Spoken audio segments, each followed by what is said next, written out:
हिरोको overcoat सिलाएर दिन्छु भन्थे, बादलको स्वेटर बुनेर दिन्छु भन्थे। ज्यादै अजीब ओ सजीव युवती थिए, इन्द्रेणीको बरमाला उनेर दिन्छु भन्थे। ऊ गगनमा उड्ने चरा जस्तै, ऊ धरामा फैलने जरा जस्तै, ऊ कलकलाउँदो खोला जस्तै, ऊ गर्मीको कोकाकोला जस्तै।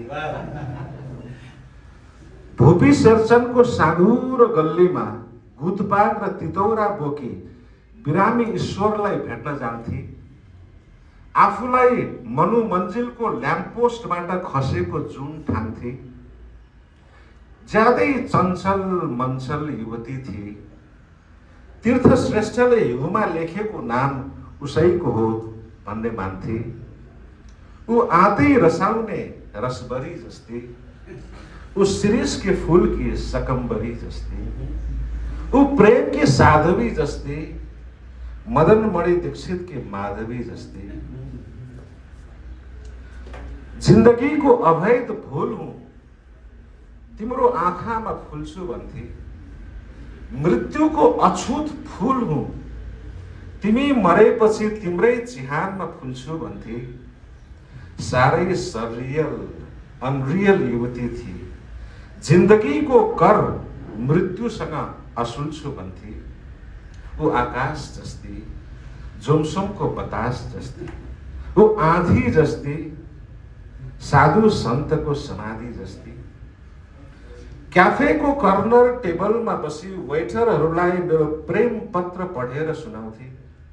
मध्यरातमा घरिघरि मिस्ड कल गरी मलाई सताउँथे। अद्भुत सेन्स अफ ह्युमर भएकी युवती थिए, कसैले नपढ्ने अखबारमा भूतपूर्व प्रेमीहरूको अबिचुअरी छपाउँथे। ऊ ब्ल्याक कफी जस्तै, ऊ ब्ल्याक कफी जस्तै, नेपालगञ्जको बर्फी जस्तै, ऊ समयको पाइला जस्तै, लुखुसी पाटनको ऐला जस्तै। ग्याङ्स्टरहरू भन्छन् उसलाई छोएर जाने बतासमा यौवनको कस्तुरी मगमगाउँथ्यो।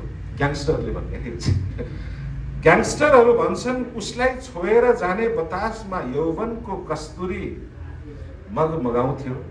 जादुगरहरू भन्छन् सूर्यमुखी फूलले ऊ सामु आफ्नो शिर निहुराउँथ्यो। न भूतो न भविष्यती युवती थिए। चित्रकारहरू भन्छन् ऊ मुस्कुराउँदा उसको ओठमा परमात्मा मुस्कुरा